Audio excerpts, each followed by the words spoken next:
Hi everyone, good morning, नमस्ते, ओम साई राम। कैसे हो आप सभी? आई होप आप सभी लोग बहुत अच्छे से होंगे। और मेरी भी पैरों की कंडीशन अभी थोड़ी सी ठीक है और परिवार में भी सब लोग अच्छे से हैं। तो जी अभी मॉर्निंग के 7:30 या पौने 8 ऐसे ही कुछ टाइम हो रहा होगा। और मॉर्निंग में देखिए आज घर के मतलब ये कम से कम 3-4 दिन के कपड़े हैं, ढेरों कपड़े हैं जो धुल गए हैं आज। और ये कपड़े मैंने नहीं धुले हैं, ये कपड़े राजेश ने धुले हैं। उन्होंने 6:30 बजे ही मशीन लगा दी थी। जब मैं सोई थी तब मशीन की आवाज़ आ रही थी। तो उन्होंने मशीन में कपड़े धुलने के लिए डाल दिए थे और आज उनकी छुट्टी नहीं है। उन्होंने हाफ डे लिया है क्योंकि ना फ्रेंड्स मेरे पैरों का एक्सरा निकालना है। मेरे मतलब पैरों में पेन तो कम है लेकिन ना जो मेरे राइट साइड में लगा हुआ राइट साइड पैर में सिलेंडर गिरा था। तो ऊपर ना थाई के ऊपर थोड़ा सा मुझे ना मतलब सुन सुन सा नहीं लगते, कुछ फील जैसा नहीं होता है वैसा हो रहा है। तो राजेश ने तो वैसे मुझे बोला कि जैसे उंगलियों में लगा है ना तो वो नसों के वजह से भी ऐसा होता है, लेकिन जब जैसे ही उंगलियों का पेन ठीक हो जाएगा तो वो भी ठीक हो जाएगा। लेकिन फिर भी एक अपने दिल की तसल्ली के लिए कि मतलब पैर का एक्सरा करा लेते हैं। कहीं भी थोड़ी सी छोट मतलब हड्डियां टूटने का डर रहता है। क्योंकि मेरी मम्मी के साथ भी ऐसे ही हुआ था, वो मतलब कहीं गिर गए थे तो उन्होंने मतलब अ, चलने फिरने लग गए थे तो उन्होंने वो लाइटली लिया था। लेकिन बाद में जब अ, वो अचानक से पैरों में पेन होने लग गया, फिर उन्होंने एक्सरे कराया तो पता चला कि हड्डी टूटी हुई थी। तो मेरे साथ भी खैर अभी ऐसे ही लग रहा है मुझे, लेकिन अ, करा ही लेते हैं एक्सरे। एक बार एक्सरे करा ले तो फिर ये होता है ना कि चलो ठीक है, मन को भी तसल्ली मिल जाती है और कंफर्म हो जाते हैं। तो कपड़े मैंने सारे डाल दिए हैं और अभी राजेश ना मम्मी के कमरे में बैठे हुए हैं और मैं घर के सारे काम कर रही हूँ। मेरा भी नहाना हो गया है, मैं भी नहा कर आ गई हूँ। और तो और यूएन को भी राजेश ने मॉर्निंग में ही नहला दिया था। तो आज हमारे जो काम है ना वो बहुत ही टाइम से पहले हो गए हैं। क्योंकि हमें ना कहीं भी जाना होता है ना फ्रेंड्स, तो हम उस हिसाब से अपने काम की स्टार्टिंग करते हैं थोड़ा और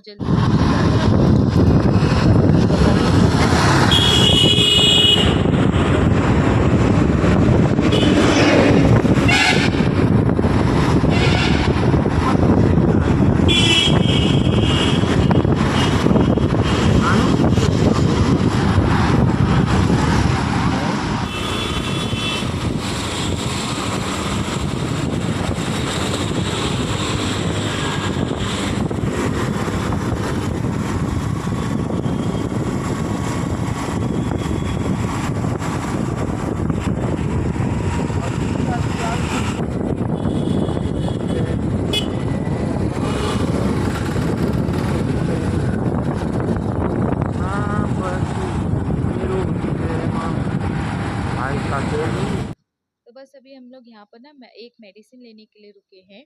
और ये देहरादून के जो चाइल्ड स्पेशलिस्ट होते हैं ना वो सबसे बड़े डॉक्टर है मनीष जैन। तो यूएन को पहले हम यहीं लाते थे दिखाने के लिए। तो अभी तो हम लोग यहाँ दवाई लेने आए हैं, जो मेरे छोटे भाई का जो बेटा है ना रियांश जिसका नाम है, तो उसकी दवाई थी। और वो ना ये दवाई ना प्रेम नगर कहीं नहीं मिलती है। तो उन्होंने ये राजेश के मोबाइल पे व्हाट्सअप किया था, तो हम लोग वही लेने के लिए रुके हुए थे। तो ये मेडिसिन लेकर जा रहे हैं।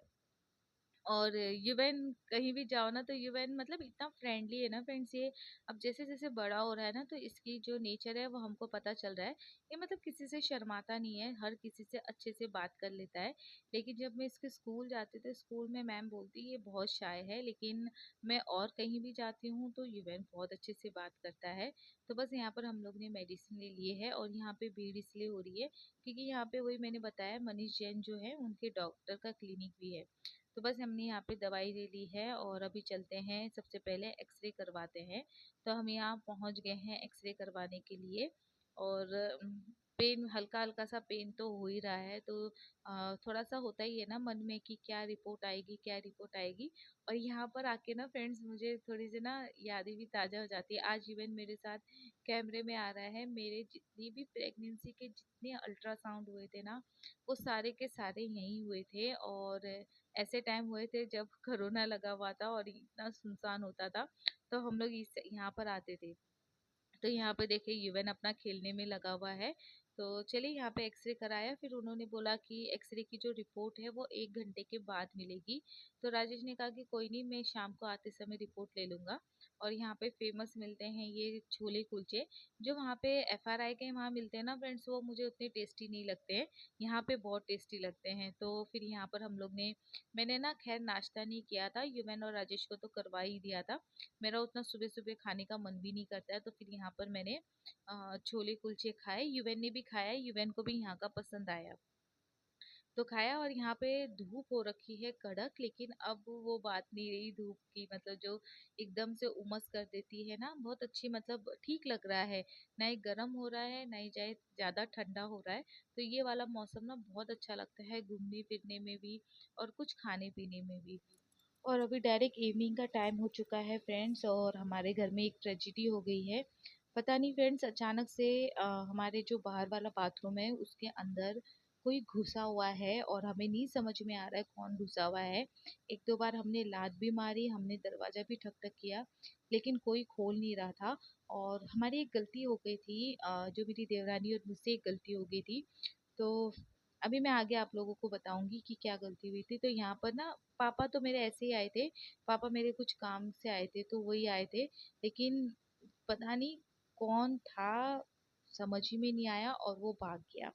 क्योंकि हमें इतना अच्छे से कंफर्म है, जब हम लोग यहाँ पे बाहर हमने ना कुंडा बिंडा मार दिया था, तो फिर उसने ना जो बाथरूम का नल था वो चालू कर दिया, वो पानी भरने लग गया। वो सोच रहा था कि पता नहीं, समझ ही नहीं आया कि कौन था, और डर इतना लग रहा था। फिर मैंने मम्मी को फोन किया, और पापा तो खैर आने ही वाले थे, क्योंकि घर में कोई नहीं था, बस मेरी देवरानी और मैं ही थे। तो इसकी वजह से हमें ना थोड़ा डर भी लग रहा था।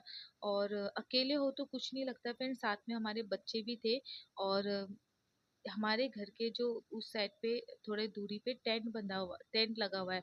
तो मुझे ऐसा डर भी लग रहा था कि शायद कोई आदमी तो नहीं है, और कोई था फ्रेंड्स, 100%। और ऐसा हुआ ना, यूएन को मैंने सोचा कि लॉक कर देती हूँ, मैं वहां पे दरवाजा बंद करने गई, और मेरी देवरानी अपना कमरा बंद करने गई कि बच्चों को अंदर रख देते हैं, फिर उसके बाद हम लोग दरवाजा खोलेंगे। तो यही हमारी गलती हो गई, और हम लोग जैसे ही अंदर गए तो वही 2-3-5 मिनट में वो शायद बैक साइड पे बाउंड्री कूद के भाग गया। तो यही हमारी गलती हो गई। और तो यही होता है फ्रेंड्स, थोड़ा सा डर लगता ही है जब घर में अकेले रहो। और यही अभी तक समझ नहीं आ रहा है कि कौन होगा कौन होगा।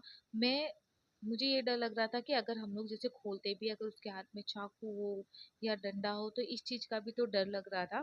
तो चलिए, कोई नहीं, मम्मी को बुला लिया था और जो भी था वो भाग गया। तो इस तरीके से बोलते हैं ना, बिन बुलाए खतरा भी कभी कभी आ जाता है। तो यहाँ पर पापा, अभी अंधेरा हो गया था लेकिन राजेश ने जल्दी आने वाले थे, उन्होंने कहा कि मैं पापा को छोड़ दूंगा घर पर। तो यहाँ पर ना मैं सारी शॉपिंग करके आ गई हूँ, आप लोगों को मैं अभी बाद में दिखाऊंगी, क्योंकि अभी बहुत ज़्यादा लंबा वीडियो हो गया है। तो मैं गुड्डू को आज ना फ्रेंड्स नवमी है, तो मैं ये गुड्डू के लिए ना इस बार मैंने कुछ भी नहीं दिया, नहीं तो मैं कन्या के रूप में उसी को तिलक विलक लगाती हूँ, प्रसाद खिलाती हूँ। बस यही है कि आप लोगों को सब पता ही है कि मेरे पैर के चलते थोड़ी सी हालत खराब हो गई है। तो मैं ये ब्रेसलेट लेकर आई हूँ गुड्डू के लिए। और ये यूवेन मेरा ना, कि मतलब मेरे लिए भी एक ब्रेसलेट लो। और मैं उसको कितना समझा रही थी, जब मैं ले रही थी तो वो लड़की भी कह रही थी ये तो बेटा लड़कियों का है, लेकिन यूवेन माना ही नहीं, और मैं इसके लिए ये छोटे छोटे बालों में लगाने के लिए लेके आई हूँ। तो चलिए, आज का डरावना दिन बीता, और आज का व्लॉग यहीं पे एंड करते हैं। पसंद आए तो लाइक शेयर सब्सक्राइब जरूर कीजिएगा।